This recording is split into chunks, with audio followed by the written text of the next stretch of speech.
포이맨 시리즈 에스겔서 라이프 스터디 요약 2. 에스겔서 라이프 스터디 요약 내용을 계속 소개해 드리겠습니다. 하나님의 긍휼로 파수꾼을 세우심. 에스겔 3장 17절. 하나님의 심판으로 모든 것이 상실된 것 같았지만 하나님은 그분의 긍휼을 보여주셨습니다. 심판 가운데서도 여전히 하나님은 긍휼과 그 긍휼을 베푸심이 있었습니다. 이것은 또한 오늘날의 상황에 적용될 수 있습니다. 비록 그 상황이 가련하고 소망 없는 것 같지만 하나님의 긍휼은 여전히 존재합니다.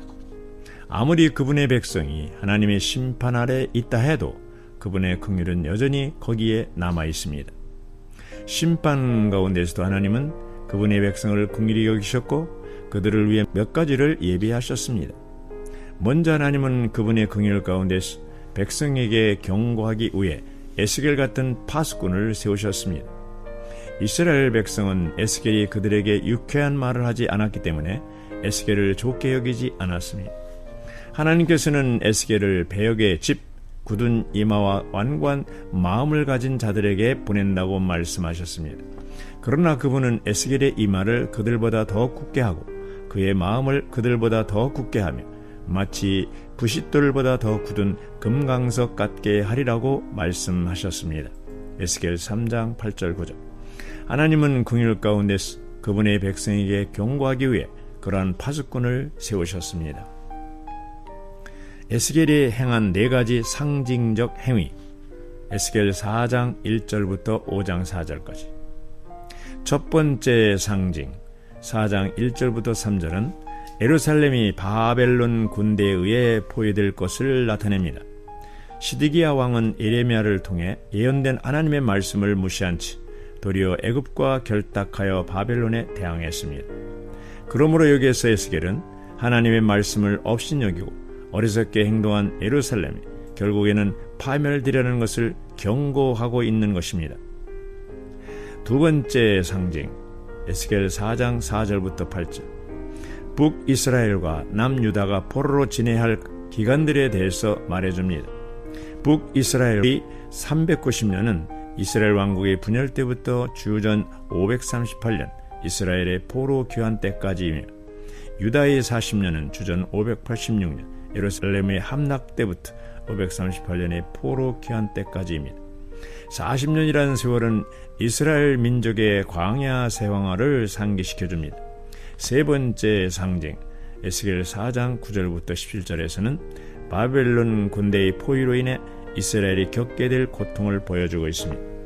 그 기간 동안 그들은 온갖 기근과 혼돈의 생활을 경험하게 됩니다. 네 번째 상징 에스겔 5장 1절부터 4절은 하나님의 심판으로 유다 민족이 멸망될 것임을 알려주고 있습니다.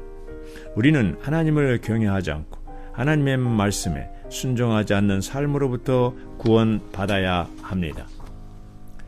파멸 속에서도 남겨진 긍휼 에스겔 5장 3절. 예루살렘 성읍이 바벨론 군대에 포위되었을 때 열왕기하 25장 1절 2절 예루살렘 거민 중 3분의 1이 기근이나 질병으로 진멸될 것입니다. 에스겔 5장 12절. 다른 3분의 1은 대적들의 칼에 목숨을 잃게 될 것이며 나머지 3분의 1은 이방 땅 이곳저곳에 잡혀가고 흩어지게 될 것입니다. 더욱이 하나님께서는 내가 그 뒤를 따라 칼을 빼리라고 말씀하셨습니다.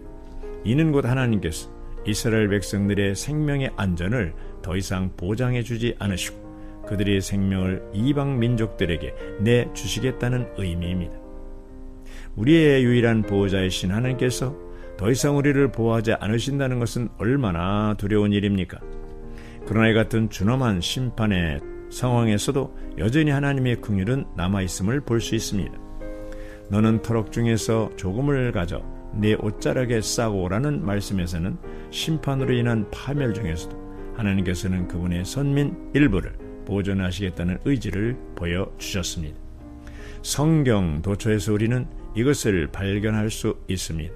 하나님의 심판은 매번 엄중한 것이지만 그 속에서도 하나님께서는 우리에게 긍휼을 베푸시고자 하십니다.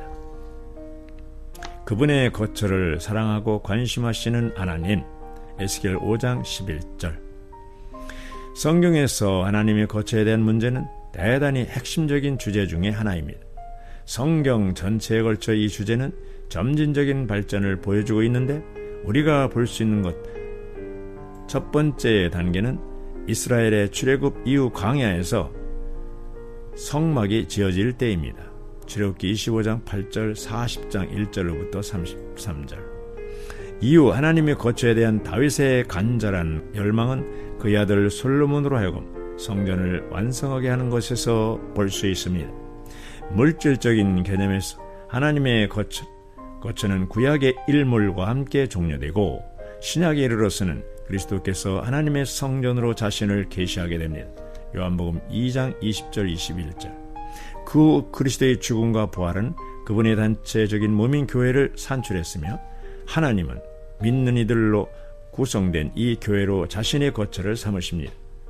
그런데 여기에서 이스라엘 백성들은 미운 물건과 가증한 일로 성소를 더럽혔으며, 이것은 하나님을 극도로 불쾌하게 만들었습니다. 심지어 그들은 성소 안에 우상을 세워놓고 섬기곤 했는데, 이는 하나님에 대한 크나큰 모독이 아닐 수 없었습니다. 오늘날 하나님의 거처로서 교회인 우리는 성소를 더럽히는 모든 요소들로부터 분별되어야 합니다. 아멘.